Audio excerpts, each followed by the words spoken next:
Alléluia. Celui dont on parle, c'est celui qui m'a libéré. C'est celui qui m'a sorti du filet de l'oiseleur. C'est celui qui m'a sorti de la boue du péché et qui a fait de moi un enfant de Dieu. Si la fête du jour ce matin, je t'invite à te lever encore et à lever les bras vers les cieux. Parce que Jésus est au milieu de son peuple. Combien de qui va produire ce cœur pour lui dire merci? Si nous te reconnaissons, parce que pour lui, nous avons précisément pour lui, mais nous avons fait un jour, nous devons faire cela. Alléluia, on a un peu de rêve, et tout ce qui est pour moi, et alléluia, gloire à Dieu. Jésus est comme million d'amis pour notre matin. Merci pour ta présence. Merci pour ce que tu nous dis. À chacun de toi, Seigneur, ce matin, parce que tu es le roi des rois. Je vais vous Jésus. J'aime Jésus. Et vous? Je n'ai pas entendu. Je n'ai pas entendu. Je n'ai pas entendu. Alléluia. Gloire à Dieu. Béni soit le Seigneur. Nous allons entendre parler du Seigneur encore. Et c'est pour cela que j'appelle mon frère Samuel qui va lui porter ce message. Que le Seigneur nous bénisse ensemble à travers ces quelques mots qu'il a déjà donné à mon frère. Alors je dis bonjour à chacune et à chacun de vous.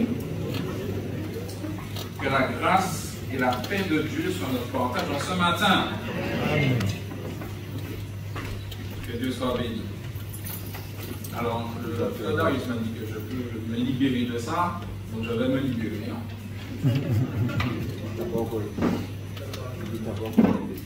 ne m'a pas encore donné, mais le temps qu'il me donne, que l'Éternel soit béni. C'est bon? Alléluia, gloire à Jésus. Merci Seigneur Jésus. C'est pas ce qu'il a fait mauvais, hein, mais c'est juste que j'ai besoin de liberté ça va. Alléluia. Alors, vous êtes bien? Aïe, aïe, aïe, aïe. Ouais. Vous êtes bien? Oui. Merci, merci. Toi aussi, qu'est-ce que vous pouvez prier aussi là, tu es bien. Amen. Vous savez, notre Dieu est un Dieu merveilleux. Notre Dieu est un Dieu qui est bon. Notre Dieu est un Dieu magnifique. Et il mérite la louange. Il mérite l'honneur. Il mérite la gloire. Il mérite que nous puissions l'élever en ce matin. Alors en ce matin, nous allons ouvrir la sainte parole de Dieu dans l'évangile de Luc.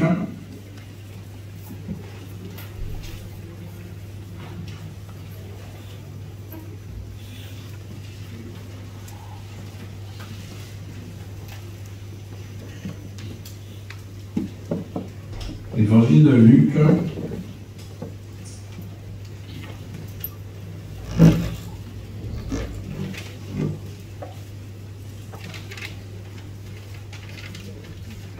Et nous allons remercier le Seigneur pour sa parole, avant de commencer. Seigneur, en ce matin, je veux m'approcher de toi. C'est vrai que tu as mis quelque chose dans mon cœur en ce matin. Et c'est vrai que je veux partager ta pensée. Mais tu connais les oppositions, Père. Tu connais les difficultés.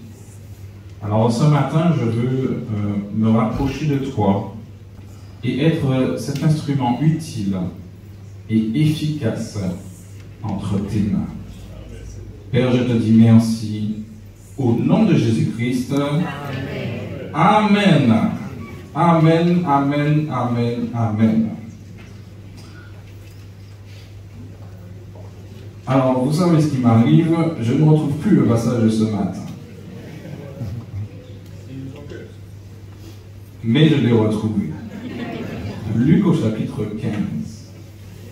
Et nous allons lire à partir du verset 11. Et nous allons arrêter la lecture au verset 24. Luc au chapitre 15. Et puis nous lisons à partir du verset 11.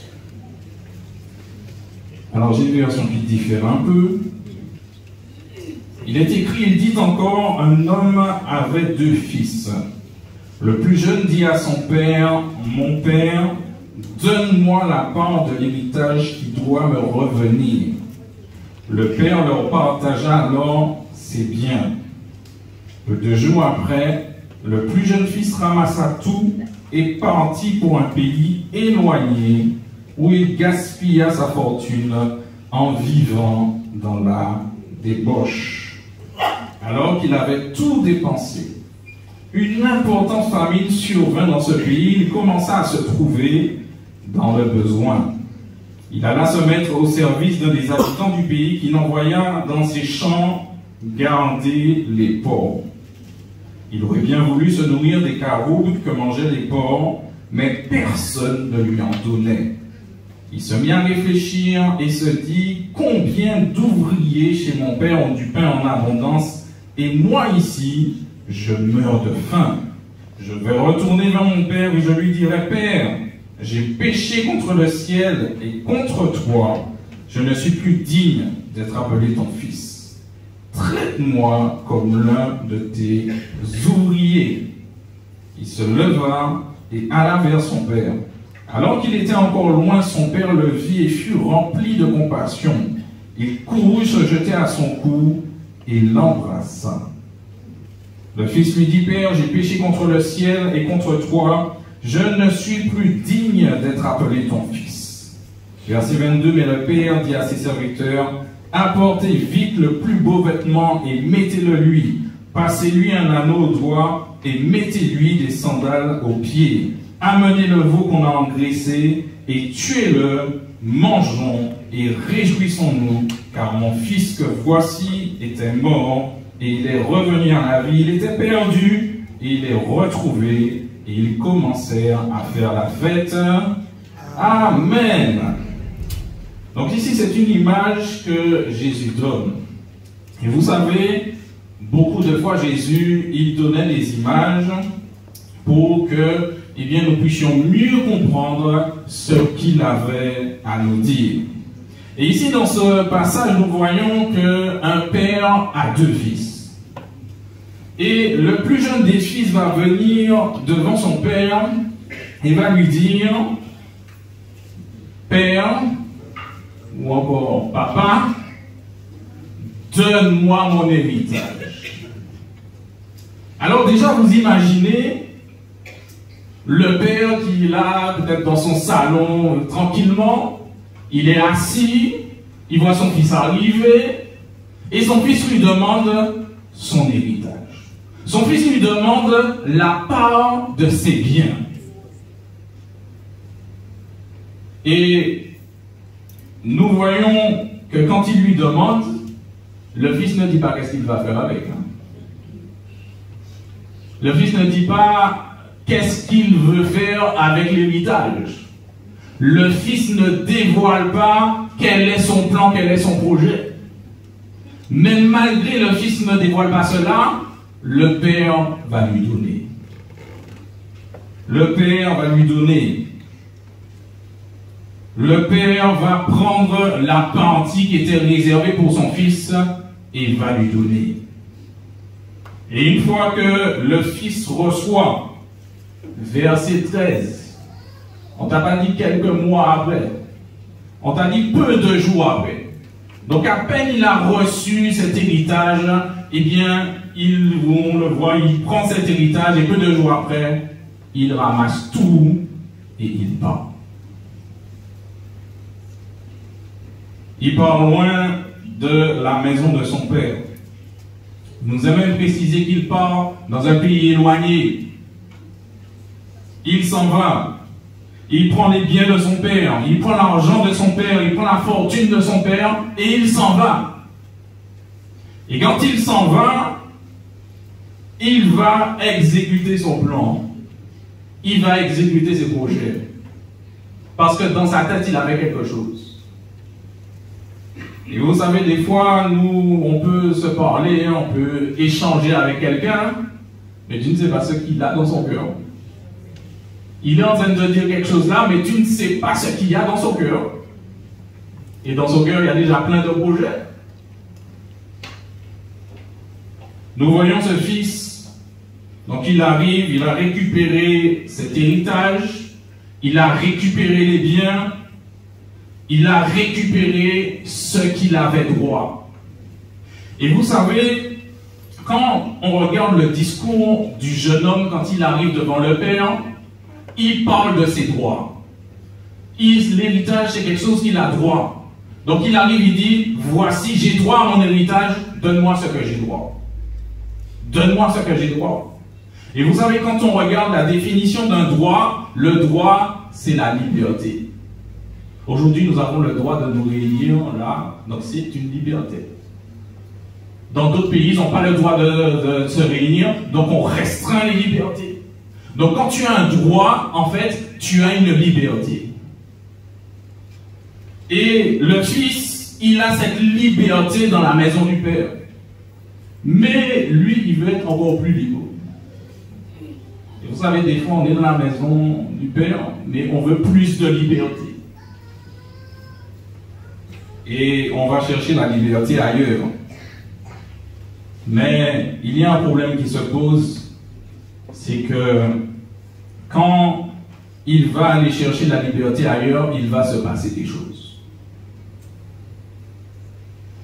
Tu sais, si tu es dans la maison du Père en ce matin, reste dans la maison du Père. Le Fils, il va venir, et au verset 14, il nous a dit, ou plutôt au verset 13, donc il part dans un pays éloigné, et il va gaspiller sa fortune. Donc il va prendre tout l'argent, tous les biens qu'on lui a donnés, et il va tout gaspiller. Et vous savez, quand on réfléchit, on imaginez ce jeune homme, il arrive, admettons qu'il a 50 000 euros. Donc il arrive, on commence là, il achète un truc à 10 000 euros, il achète une voiture à 20 000 euros, il achète ça, il achète ça, il achète ça. Mais à un moment, il constate qu'il y a moins de choses. Parce qu'à force de faire des moins, à un moment, tu te rapproches du zéro. Alors, il n'y a pas de découvert là, hein, donc il n'y a pas de découvert là. Donc c'est 0, c'est 0, hein, il n'y a plus rien. Et nous voyons que, qu'est-ce qu'il fait? Il continue de dépenser, même quand il arrive à 1000 euros, il continue de dépenser. Mais pourquoi il continue de dépenser? Parce que ce qu'il faut savoir, c'est que quand tu es dans la maison du Père, des fois tu n'as pas conscience, mais tu es protégé. Mais quand tu sors de la maison du Père, tu te livres à des puissances. Et la puissance là qui agit sur lui, eh bien, le fait dépenser tout son argent. Il dépense tout son argent. Il dépense tellement son argent qu'à un moment, il n'a plus rien. Et quand il n'a plus rien, et alors à ce moment-là, il va peut-être dire, malchance, il y a une famine qui arrive.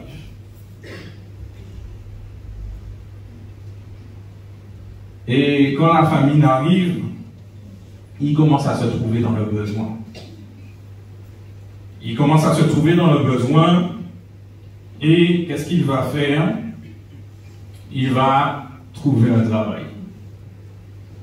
Mais vous savez, étant donné sa condition, alors je suppose que s'il n'a pas d'argent, je suppose qu'il avait une certaine condition, peut-être qu'il ne pouvait pas s'habiller, enfin, on imagine qu'il est dans une situation difficile.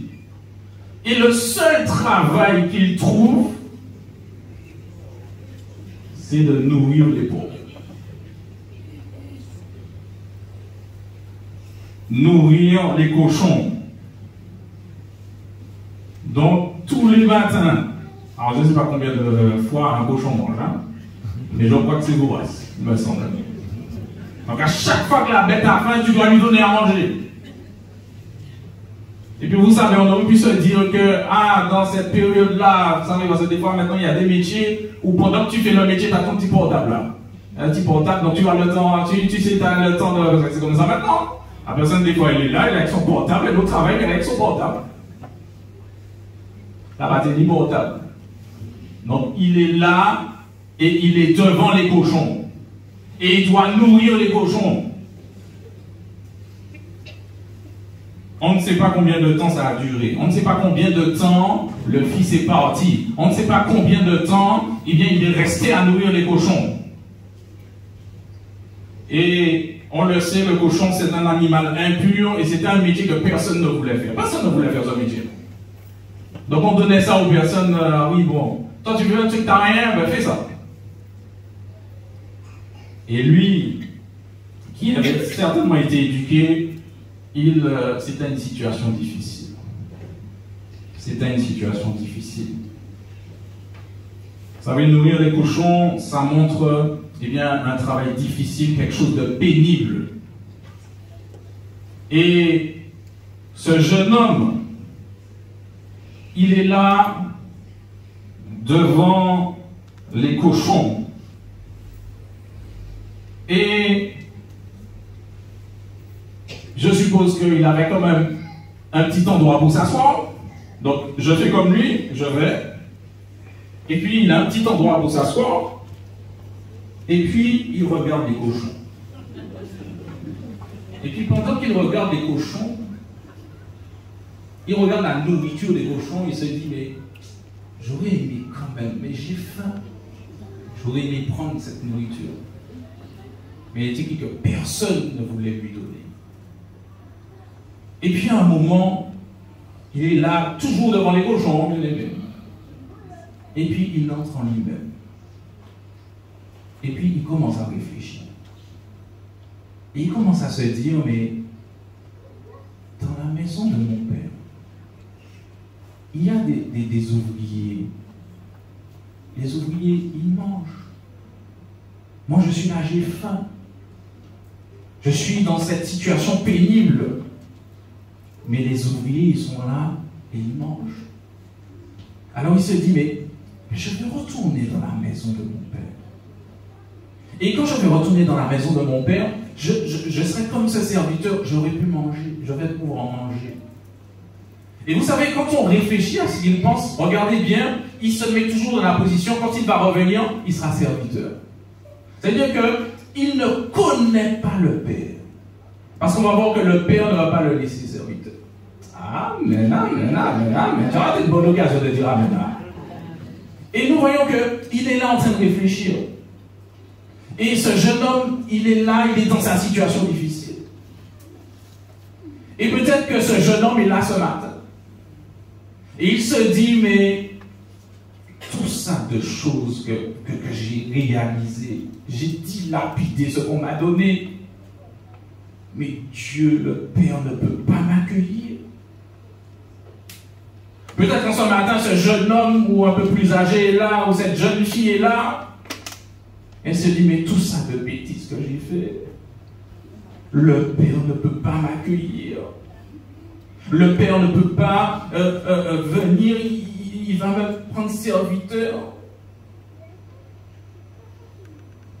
Et peut-être qu'il y a des personnes qui ont aussi des ministères, mais qui ont mis ça de côté, et qui sont là, ils se disent, mais quand je ne peux pas, tout ça de choses, Dieu, mais vous savez, nous avons ces raisonnements parce que nous ne connaissons pas le Père.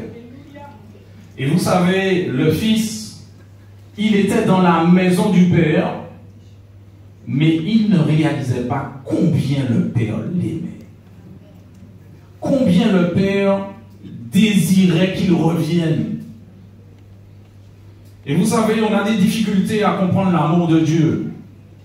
Parce que peut-être qu'à la place du Père, le Fils nous demande sa part d'héritage. On dit, qui s'en regarde là? Ah non, arrêtez là. Hein? Et on peut se dire, mais l'amour de Dieu, mais comment ça se fait Dieu? Mais comment Dieu, tu peux nous aimer et nous laisser partir comme ça? Vous savez, des fois, quand on regarde cette parabole, on peut regarder aussi, et on peut regarder aussi l'histoire de Adam. Adam était dans le jardin d'Éden. Et dans ce jardin, on lui a donné des droits. Tu pourras manger de tous les fruits qui sont dans le jardin. Donc Adam pouvait manger bananier, manguier, cerisier, même peut-être des fruits qu'on ne connaît pas. Comme l'homme a détruit un peu la terre, peut-être qu'il y a des fruits qui existaient, qui n'existent plus. Hein. En plus, ils sont certainement très beaux. Mais Adam, il était eh bien, dans cette position, il avait eh bien, la liberté de manger tout ce qu'il avait, tout ce qui était à sa disposition. Et puis on lui a dit, mais il y a un arbre là, il ne faut pas toucher à cet arbre là. Mais c'est cet arbre là qu'il est allé toucher. Messieurs. Et des fois nous disons, ah, Adam. Alors on peut nommer Samuel, mais on peut dire Samuel, et puis mets ton prénom. Parce que toi aussi, c'est derrière cette table-là, toi. Et des fois dans nos vies, nous sommes comme ce jeune homme. Et vous savez, même si nous sommes à Christ, parce que des personnes peuvent penser dans leur cœur, ah oui, ils parlent pour ceux qui ne sont pas à Christ. Mais des fois même, nous sommes à Christ, mais nous prenons les droits que nous voulons. C'est ma vie. C'est mon caractère. Personne ne va faire me changer. Mais là, nous avons un problème. Vous savez, nous sommes dans une société où, concernant nos droits, on nous dit, ben, tu as le droit de faire plein de choses. Vous savez, j'écoutais une émission la semaine dernière, et l'intervenant disait, vous savez, c'est écrit dans la loi qu'on a le droit de blasphémer Dieu. Blasphémer contre Dieu. C'est écrit dans la loi, même je ne savais même pas ça. Alors quand j'ai entendu ça, je me suis dit, mais Seigneur, mais tu t'imagines, on a le droit de dire des bêtises sur Dieu. Et puis il a rajouté quelque chose de vulgaire après. Et j'imagine Dieu qui est là, et puis qui le regarde, qui dit, mais je veux qu'il retourne dans la maison du Père. Je veux qu'il soit dans la... Parce que l'amour de Dieu, l'amour du Père, c'est quelque chose de merveilleux. Et peut-être que tu étais à Dieu, tu étais dans la maison du Père, et puis tu as décidé de faire un petit tour. Mais tu sais, quand tu fais un petit tour, comme j'ai dit, il y a les puissances qui sont là. Et des fois, on a chanté que Jésus, Dieu, brise les chaînes. Parce qu'il est vrai que dans nos vies, des fois, il y a des chaînes. Et vous savez, ces chaînes sont tellement puissantes des fois que pendant que nous sommes assis là en train de réfléchir, parce que vous savez, Dieu nous a donné la réflexion. Ça veut dire que dans ta situation, tu réfléchis quand même. Tu te dis, ça m'a fait là quand même. Il n'est pas bon quand même. Dans ta réflexion, tu réfléchis. Et certainement, le jeune homme, pendant qu'il réfléchissait, il disait, mais quand même, j'ai demandé l'héritage à mon père comme ça. Et puis j'ai pris cet héritage, je l'ai vendu, je l'ai dilapidé, mais quand même, la réflexion est là. Il commence à réfléchir. D'autres versions lui disent, il entra en lui-même. Donc, mes bien-aimés, il faut entrer en soi. Il faut commencer à réfléchir, bien-aimé ou ami, visiteur, il faut que tu commences à réfléchir. Et je crois que si Dieu te parle ce matin, c'est que la réflexion a déjà commencé avant que tu viennes ici. Tu as déjà commencé à réfléchir, à te dire, mais comment est-ce que je vais faire pour retourner à Dieu? Pour revenir à Dieu? Et nous voyons que ce jeune homme, il est là. Et vous savez, ce jeune homme est assis, mais il y a une réalité, c'est qu'il réfléchit, mais il faut qu'il fasse quelque chose pour revenir à la maison du Père. Il faut qu'il se lève. Et vous savez, il y a des personnes qui peuvent réfléchir pendant 10 ans. Ils réfléchissent, ils disent, mais non, mais, et puis les mauvaises pensées, puis l'adversaire même te dit, mais non, mais vous mauvais, qui ça dit qu'il fait le pire, mais non, pas bon, mais qu'est-ce que ça vous fait? Et puis tu es là, tu es dans tes pensées, puis les années passent, même si tu es là, tu es dans le culte, tu viens, les pensées sont là, mais tu ne vas pas y arriver, mais non, puis tu es là. Mais pendant que tu es là, il y a le Père qui est dans sa maison. Et il nous y dit au verset 24, voici ce qu'il y a dans le cœur du Père. Le Père est là, et le Père, il pense que son fils est mort.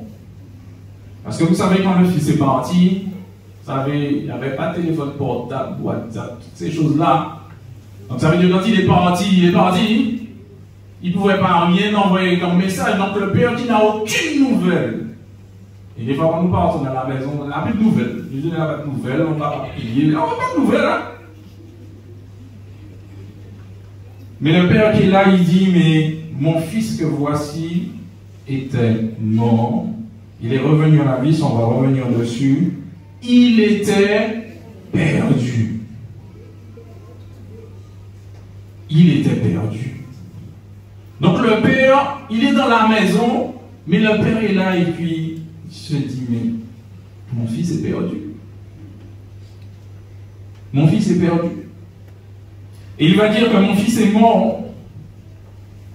Il était mort, donc il pensait qu'il était mort. Et ce qu'il nous faut comprendre, c'est qu'en réalité, le Père ici, c'est l'image de Dieu. Et vous savez, dans la maison de Dieu, il y a quelque chose d'essentiel pour nous, c'est la vie. Quand tu es dans la maison du Père, il y a la vie de Dieu qui coule. Alléluia. La vie de Dieu. Tu peux dire, je suis en vie, j'ai la vie de Dieu en moi. Mais quand tu sors de la maison du Père, tu n'as plus la vie. Parce que quand tu décides de te séparer de la vie, parce que la séparation de la vie, c'est la mort. C'est pour ça que quand il y a un décès, bien, on est séparé, et c'est ça qui fait mal dans le décès. C'est qu'il y a une séparation.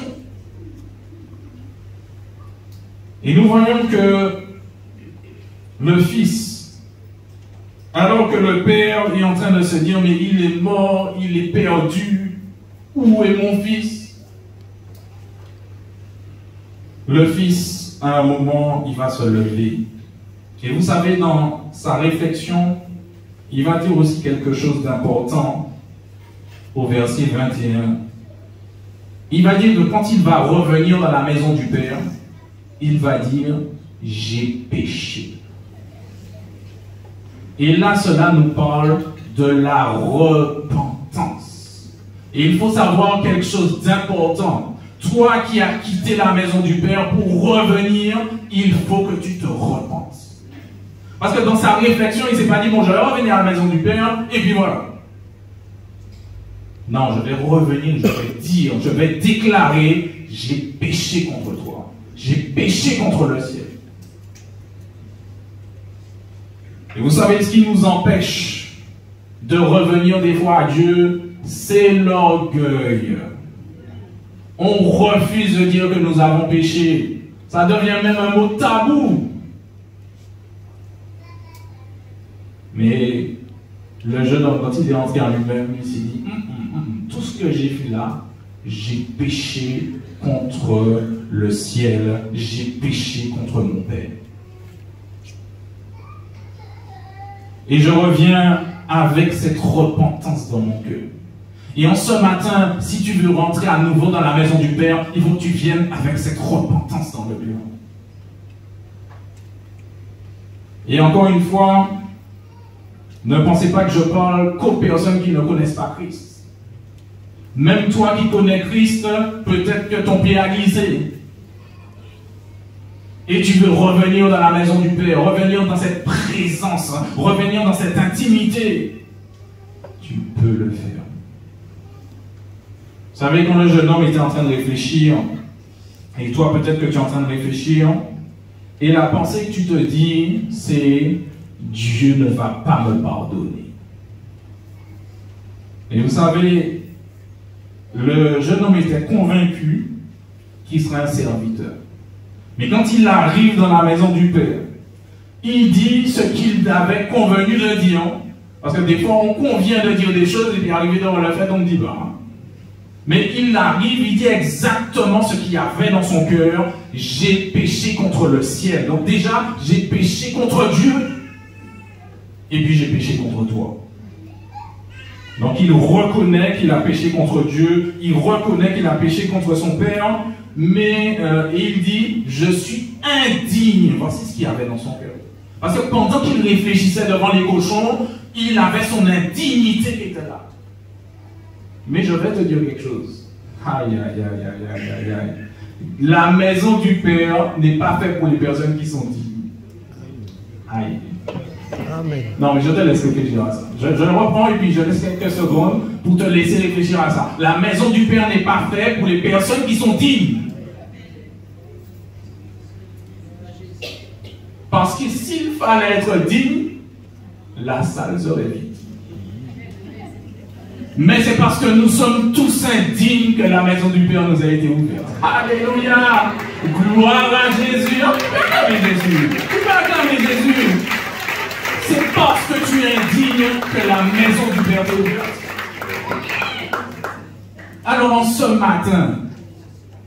ce matin, toi qui étais perdu, toi qui avais tous ces raisonnements-là, alors je parle à ceux qui n'ont pas fait la paix avec Jésus-Christ de Nazareth.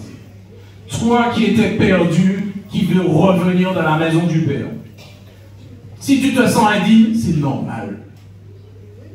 Mais le Père t'accueille.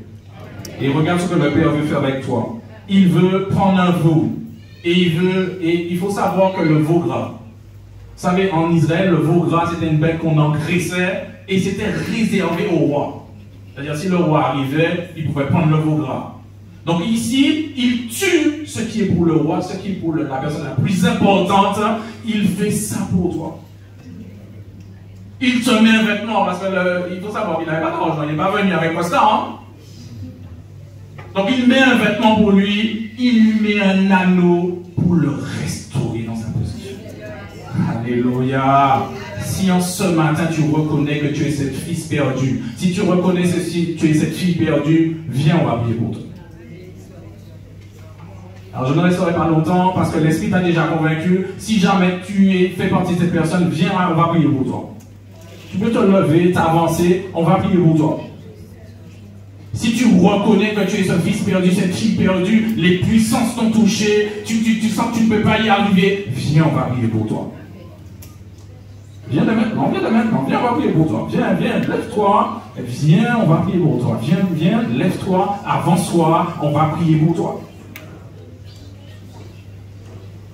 Le Père veut t'accueillir en ce matin. Alors s'il n'y a aucun fils ou aucune fille perdue, en ce matin, je vais faire un deuxième appel.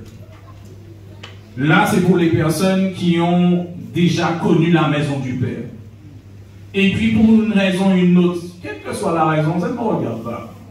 Et vous savez, le Père, il y a quelque chose d'étonnant avec le Père, c'est que le Père n'a même pas dit, car tu fais mon argent. Où sont mes biens? Ça n'intéresse même pas le Père. Tout ce que le Père voulait, c'est serrer le Fils dans ses bras. C'est lui montrer son amour. En ce matin, si tu as déjà connu Christ et tu t'es éloigné, tu peux t'approcher. Ne laisse pas le jugement, ne laisse pas la condamnation t'empêcher de te lever. Avance-toi en ce matin. Ne regarde pas peut-être à ton indignité. Avance-toi en ce matin. Tu as lâché la main de Dieu. Tu sais, des fois, l'ennemi, qu'est-ce qu'il fait? Il commence déjà à te dire, regarde ça, le pensé.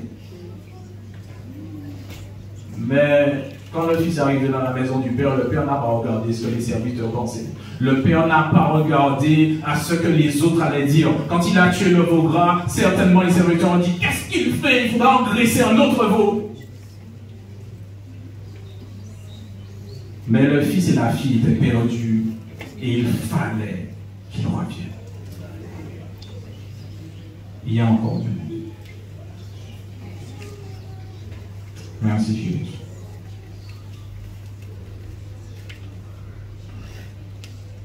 Oh merci. Nous allons chanter que les chaînes sont brisées. Alors nous confessons par la puissance du Saint-Esprit que les chaînes de la timidité tombent maintenant, Père. Que ton esprit convainque, Seigneur mon Dieu Père. Et que nous ne regardions pas, Père, à la foule, mais que la maison du Père est ouverte en ce matin pour nous. Alléluia. Gloire à Jésus. Merci, Père. Vous savez, je veux juste prier pour vous, vous laisser quelques minutes juste pour dire à Dieu, parce que vous savez, quand on revient au Père, on a dans son cœur, il y a quelque chose. Vous savez, il y a quelque chose. Quand le jeune homme est entré en lui-même, ce n'est pas quelqu'un qui est venu lui dire il faut dire ça, il faut dire ça, il faut dire ça, après il faut dire ça. Lui-même, dans son cœur, il avait quelque chose à dire. Alors tu dis simplement cette chose. Dis-le, tu peux le dire dans ton cœur. Tu peux confesser ces choses.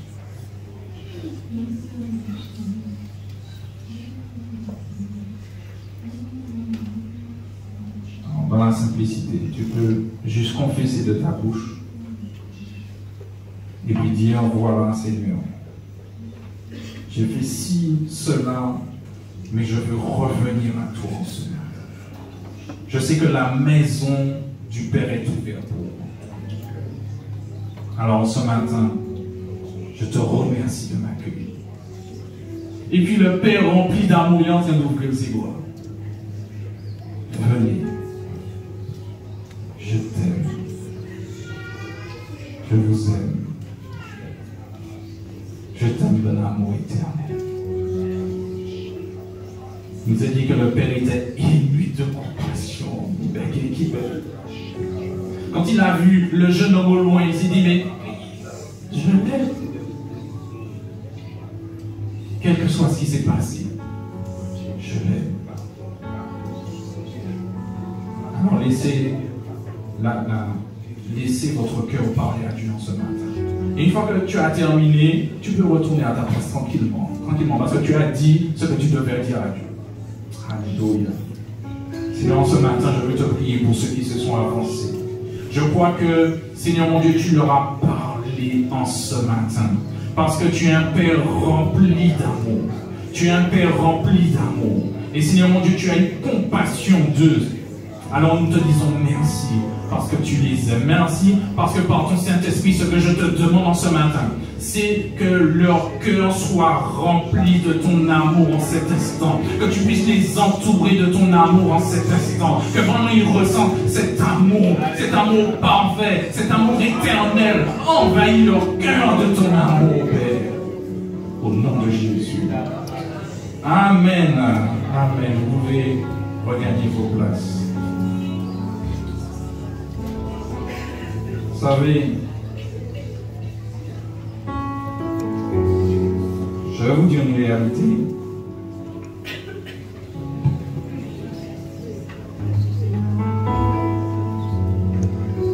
C'est qu'il y en a beaucoup plus qui doivent revenir dans la maison du Père.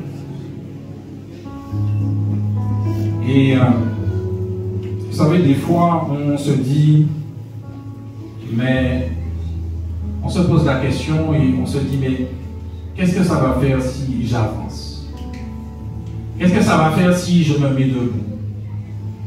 Et vous savez, comme je vous ai dit, le jeune homme, il aurait pu rester des années là à réfléchir. Mais à un moment, il a pris la décision de se mettre debout. Il a pris la décision de se lever. Et vous savez, en ce qui concerne le royaume des cieux, c'est quelque chose de sérieux. Quand on parle du salut, c'est de quelque chose de sérieux. Parce que vous savez, Jésus nous a promis de revenir. Et vous savez, tout à l'heure, nous allons prendre la Sainte Seine pour ceux qui ont fait la paix avec Dieu. Mais tu sais, quand tu prends la Sainte Seine, il est écrit que tu annonces le retour du Seigneur Jésus. Ça veut dire qu'à chaque fois que tu prends le pain, le vin, tu es en train de dire Jésus revient. Jésus revient. Ça veut dire que si Jésus revient là, on va tirer sur lui. Parce que tu annonces que Jésus revient. Mais laissez-moi vous dire quelque chose. Si Jésus revient maintenant, est-ce que tu pars? Est-ce que tu embarques dans l'avion? Est-ce que tu as ta carte d'embarquement? Parce que si tu n'as pas ta carte d'embarquement, tu peux expliquer tout ce que tu veux au contrôleur, tu ne rentres pas dans l'avion.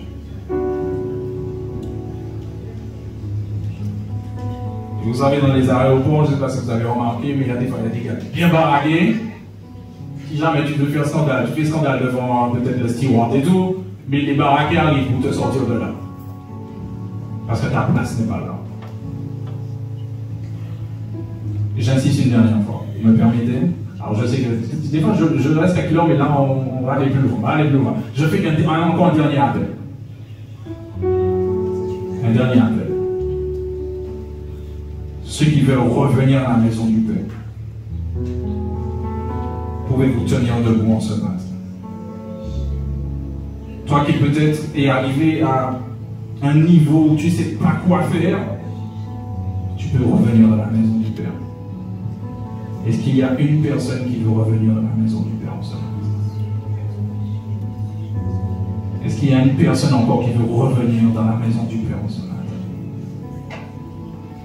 Est-ce qu'il y a une personne qui réalise que c'est pas ce que Dieu veut là? Je suis dans une vie là, mais c'est pas ce que Dieu veut. Je veux revenir à Dieu. Je veux revenir à la maison du Père.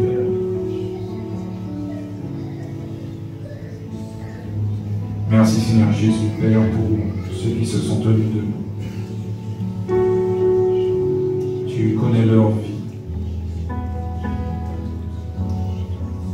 Ils se sentent certes indignés, mais nous sommes tous indignés. Mais tu nous fais rentrer ce matin dans la maison du Père. Et ce jeune homme disait, il y a de l'abondance dans la maison du Père. Et nous voulons goûter cette vie abondante, Seigneur Jésus. Nous voulons vivre cette vie abondante. Et nous te disons merci. Parce que tu remplis ces personnes qui se sont mises debout, Père. Tu les remplis de ton amour. Parce que tu les aimes. Ton Fils est venu sur la croix pour elles. Alors Seigneur, remplis-les de ton amour. Au nom de Jésus-Christ de Nazareth. Amen. Amen, amen, amen. Vous pouvez vous asseoir dans la présence. Vous savez, même si Jésus a fait son œuvre ce matin, je me dois de vous dire que je suis attristé. Vous savez pourquoi? Quand j'ai préparé ce message, Dieu m'a montré une foule se lever. Et je peux me poser des questions, on peut réfléchir à plein de choses. Mais je crois que ça concerne beaucoup de personnes ici. Alors, notre Dieu est un Dieu de grâce, de miséricorde. Et il va faire encore grâce à ceux qui ne sont pas levés. Il va faire encore grâce, parce que c'est un Dieu de grâce. Mais tu as raté quand même une occasion. Et c'est dommage. Que Dieu te bénisse, que Dieu t'encourage.